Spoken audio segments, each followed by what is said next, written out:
Tres historias en una.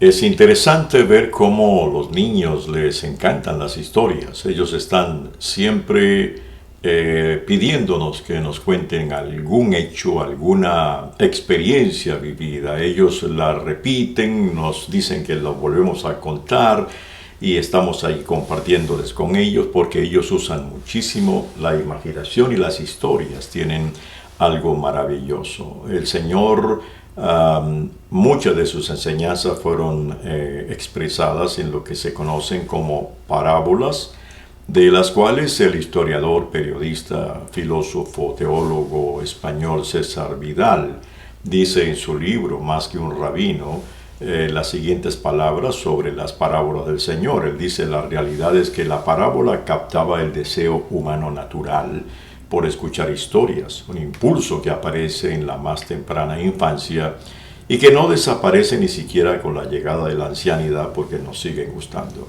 Aquellas historias atraían la atención, pero no pretendían solo entretener, aunque también cumplieran esa función. Su finalidad obvia era llevar a la gente a pensar, a reflexionar, a interrogarse. Más aún, aquellos relatos, a la vez sencillos y profundos, estaban encaminados a que los oyentes descubrieran el paralelo entre el relato y su realidad cotidiana. No bastaba, sin embargo, con aprender, también había que tomar una decisión, y en ese sentido, las parábolas del Señor Jesús implicaban una forma superior de enseñanza. Por supuesto que era bueno entretenerse y aprender, pero la meta iba mucho más allá. Consistía en decir la verdad, en tomar una resolución que cambiaría radicalmente la vida de los que lo escuchaban. Y no solamente el Señor Jesús usaba las parábolas, sino también el Antiguo Testamento está lleno de historias ricas y profundas, historias que nos impactan, que uno las vive otra vez. La neurociencia ha descubierto en los últimos 10 años lo que se llama el poder sanador de las historias, y la neurociencia ha encontrado que contar historias y escuchar historias sanan nuestras neuronas. Por eso las películas que cuentan una historia, las personas se ven reflejadas en esa historia y encuentran en las películas o en las novelas o en los libros alguien que habla por ellos, y eso es el proceso, comienza un proceso sanador. Una de esas parábolas dadas por el Señor Jesús, que es el que tocaremos en este día, es la parábola del Hijo Pródigo en Lucas capítulo 15. Pero encontramos allí tres escenarios y tres personajes con un escenario separado, pero a la vez integrando ese escenario en uno solo. Porque son tres personajes que están allí, dos hijos y el padre. Un escenario yo lo llamo la historia del hijo independiente y penitente. La segunda historia es la historia del padre misericordioso y pendiente. Y la tercera es la historia del hijo mayor dependiente y no penitente. Es que en medio de las crisis emocionales, espirituales, adictivas o de conducta autodestructivas, uno encuentra repetidas estas tres historias. Quizá tú estás viviendo por un proceso en el que dice: yo no sé qué va a pasar con mi vida, he caído en una situación muy dolorosa, que no sé cómo salir.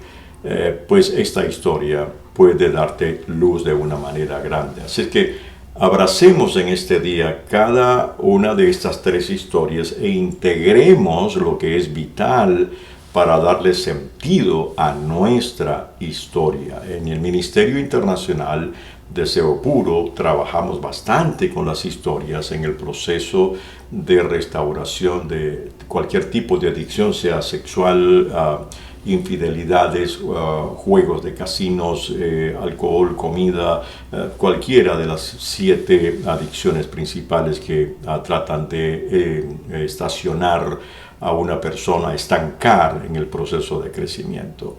Pero en el trasfondo de esta historia del hijo pródigo encontramos que primero el Señor habló de una moneda perdida, también habló de una oveja perdida y luego cierra la historia con un hijo perdido. Empezó por lo pequeño las cosas, pero luego terminó en la vida humana, que es la que más y profundo valor tiene, tanto para Dios como para nosotros. Comencemos entonces con la historia del hijo independiente y penitente. Por un lado independiente, pero luego terminó siendo un penitente. En Lucas 15, a partir del versículo 11, yo leo el pasaje, usted también lo puede leer, dice: también dijo un hombre tenía 2 hijos, y el menor de ellos dijo a su padre: Padre, dame la parte de los bienes que me corresponde. Y le repartió los bienes. No muchos días después, juntándolo todo, el hijo menor se fue lejos a una provincia apartada y allí desperdició sus bienes viviendo perdidamente. Cuando todo lo hubo malgastado, vino una gran hambre en aquella provincia y comenzó él a pasar necesidad. Entonces fue y se arrimó a uno de los ciudadanos de aquella tierra, el cual lo envió a su hacienda para que apacentara cerdos. Deseaba llenar su vientre de las algarrobas que comían los cerdos, pero nadie le daba. Volviendo en sí, dijo: ¿cuántos jornaleros en casa de mi padre tienen abundancia de pan, y yo aquí perezco de hambre? Me levantaré e iré a mi padre y le diré: Padre, he pecado contra el cielo y contra ti. Ya no soy digno de ser llamado tu hijo. Hazme como a uno de los jornaleros. En esta primera historia encontramos un hijo que se cansó de depender del padre y en su deseo de ser independiente y libertino mató emocionalmente a su padre. ¿Por qué digo que lo mató emocionalmente? Porque la herencia se comparte después de que uno muere, se deja un testamento. Y el hecho de pedir la herencia antes de que el padre muriera estaba diciéndole emocionalmente: quiero que te mueras y quiero disfrutar lo que me corresponde a mí. Por eso mató emocionalmente a su padre.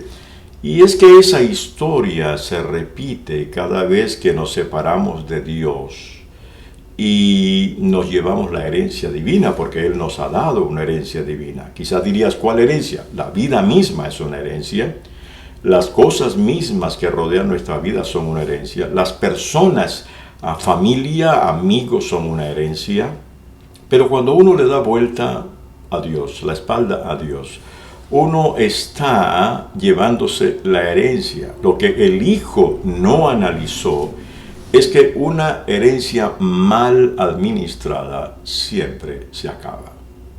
Las bendiciones divinas también, si no se administran bien, también expiran.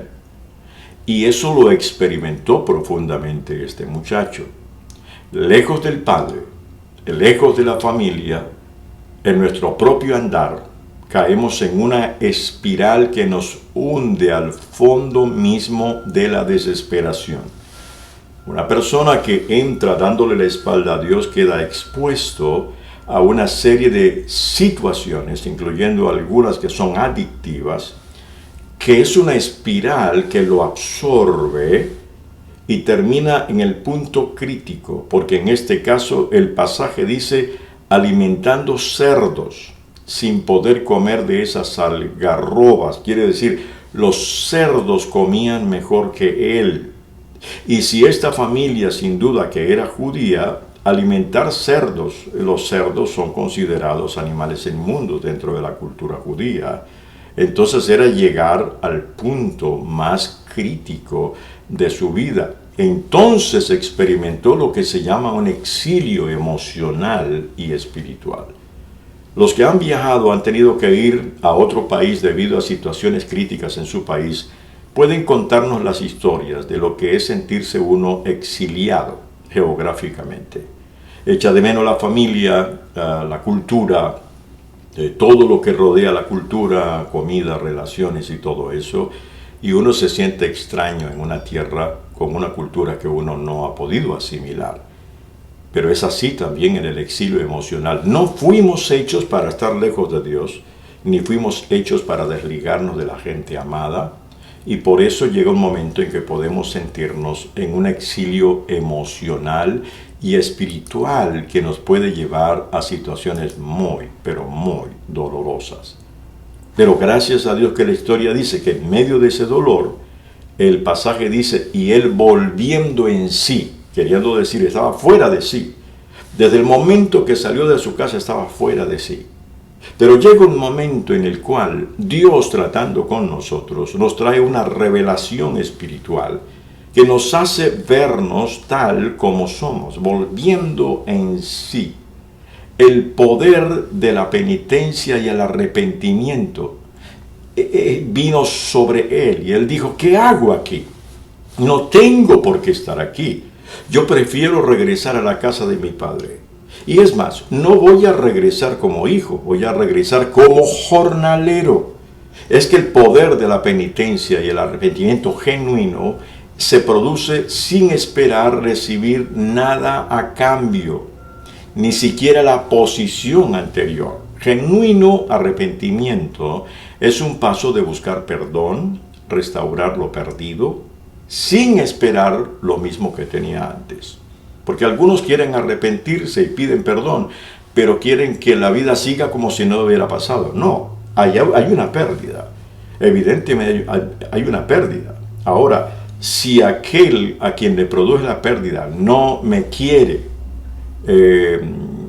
quitar las cosas, eso es pura misericordia. Éxodo 34:9 dice, Señor, si en verdad he hallado a tus ojos gracia, que vaya ahora el Señor en medio de nosotros. Este es un pueblo muy terco, pero perdona nuestra maldad y nuestro pecado y acéptanos como tu heredad. Hay un momento en la vida cuando uno tiene que parar y decir, no puedo continuar con esto. ¿Cuántas veces prolongamos dolores, desesperos, aislamientos y angustias que se pueden detener? Un matrimonio desajustado que se puede restaurar, una relación con los hijos que se puede sanar, un aislamiento personal, espiritual, emocional que podemos alinear, un proceso adictivo, cayendo en adicciones, alcohol, drogas, sexo, trabajo, juegos de casino. Ahora las redes sociales se han convertido también en una especie de adicción. Hay gente que todo el día pasan escribiendo, leyendo, buscando, mirando fotos. Esa es una especie de adicción, pero también hay una adicción financiera que necesita ser sanada. Cuando gasto mucho, me endeudo y no controlo las finanzas. El trabajo también puede ser una adicción, cuando estoy solamente trabajando y no quiero compartir con mi familia. Y yo creo que estos momentos de crisis que vivimos a nivel mundial están revelando algo que nosotros no podemos pasar por alto. Así que si tú te encuentras ubicado en este primer escenario del hijo independiente pero penitente, ojalá que pases de la independencia a la penitencia. Que digas, no puedo seguir así, esto no puede continuar de esta manera, y entonces puedes entrar para ver el segundo escenario, que es el escenario del Padre misericordioso y pendiente.